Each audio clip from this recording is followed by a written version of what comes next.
नमस्कार दोस्तों, स्वागत है आप सभी को आपके अपने YouTube चैनल मैथ चॉइस 2.0 पर। दोस्तों मैं हूं आदेश कुमार। दोस्तों हम आज आप लोगों के बीच परसेंटेज का चौथा वीडियो लेकर आ गए हैं। हाँ, अगर इसके पहले का 3 वीडियो परसेंटेज का नहीं देखे हैं तो इस वीडियो के डिस्क्रिप्शन बॉक्स में लिंक दे रहा हूं, आप लोग वहां से भी जाकर देख सकते हैं। तो चलिए बढ़ते हैं बिना टाइम गंवाए हुए प्रश्न की तरफ। पहला प्रश्न आपको स्क्रीन पे दिखाई देता होगा। पहला प्रश्न दोस्तों कह रहा है, अजय अपने वेतन का 25% घर के किराए, ठीक है ना दोस्तों, फिर कह रहा है 5% खान, और फिर कह रहा है 15% यात्रा तथा 10% कपड़ों पर खर्च करता है, ठीक है ना दोस्तों, तथा 27,000 रुपया की बचत करता है। अजय की मासिक आय कितनी है? दोस्तों अजय का मासिक आय पूछा है, ठीक है ना दोस्तों। तो हम देखेंगे जो अजय है अपने वेतन का कितना खर्च कर रहा है, जो टोटल इसको पहले जोड़ेंगे।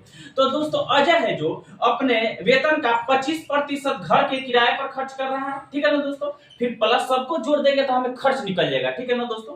फिर 5% खान पे खर्च कर रहा है, फिर प्लस कर देंगे 15% यात्रा पर खर्च कर रहा है, फिर प्लस 10% क्या कर रहा है, 10% कपड़ों पर खर्च कर रहा है, ठीक है ना दोस्तों। तो टोटल जोड़ देंगे तो हमें खर्च निकल जाएगा, यानी अपना वेतन का कितना खर्च कर रहा है।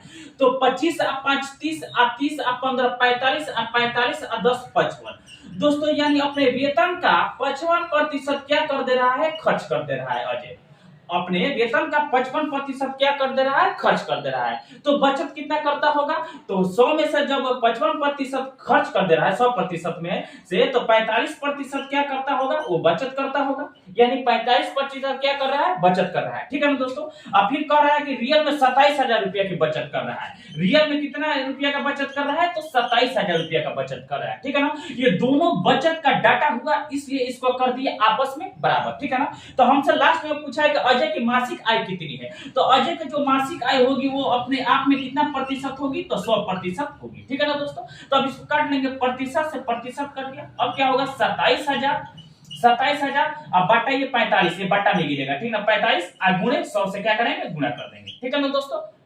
तो काटेंगे इसको 45 से 45, अब 45 6 हाँ कितना होता है, 27,000 होता है, ठीक है ना दोस्तों। अब क्या करेंगे, 600 में 100 से गुणा करेंगे तो कितना हो जाएगा, 6 1 में 6 और 4 0, यानी दोस्तों हम कह सकते हैं उसकी मासिक जो आय है 60,000 रुपया है, यानी ऑप्शन ए इस प्रश्न का सही उत्तर होगा। तो अब चलिए दूसरे प्रश्न को देखते हैं। दूसरा प्रश्न दोस्तों कह रहा है, एक गांव में प्रति वर्ष 10% बच्चे की वृद्धि होती है, ठीक है ना दोस्तों।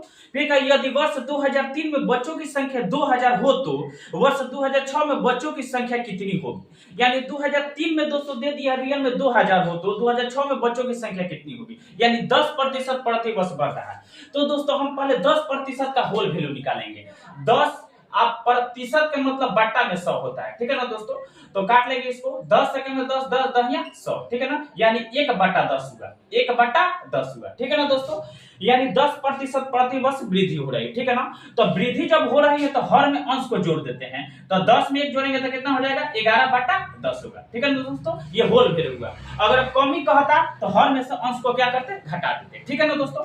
हमें पूछ रहा है कि 2000 हो तो 2006 में बच्चों की संख्या कितनी है, 2003 में 2000 है। तो दोस्तों 2003 में जब 2000 है बच्चों की संख्या, इसमें 10% प्रति वर्ष की वृद्धि हो रही है, तो होल वैल्यू निकाल दिए तो 11/10 होगा, ठीक है ना दोस्तों।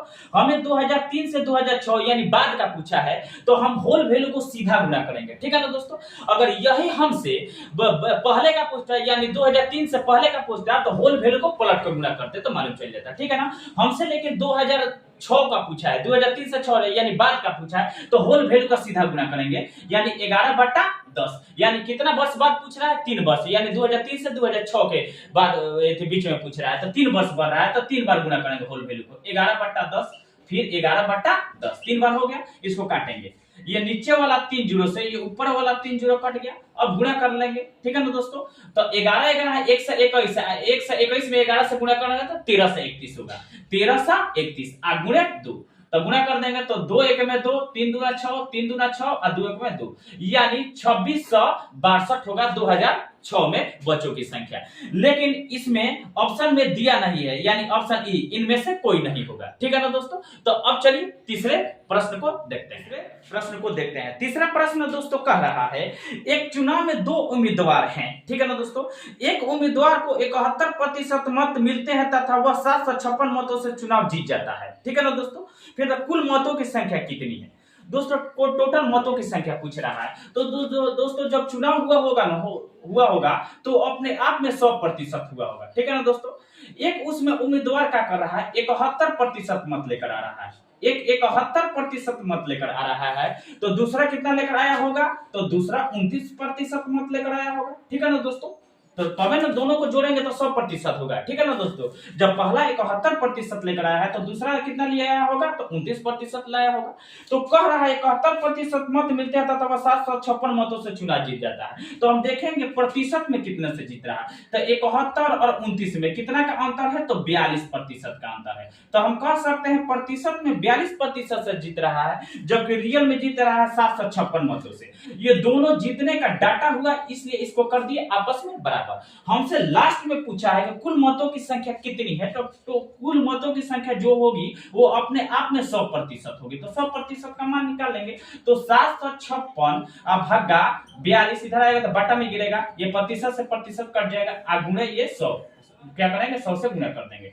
तो 42 से 42 18 कितना होता है, 756 होता है। अब गुणा कर देंगे 100 में 8 से गुणा कर देंगे 18 से, तो 100 में 18 से गुणा करेंगे तो कितना होगा, 18 में 18, यानी कितना होगा 1800, यानी 1800 टोटल मतों की संख्या होगी। यानी ऑप्शन बी इस प्रश्न का सही उत्तर होगा। तो ऐसा ही वीडियो देखने के लिए धन्यवाद। मेरे चैनल को सब्सक्राइब और वीडियो को शेयर जरूर कीजिएगा।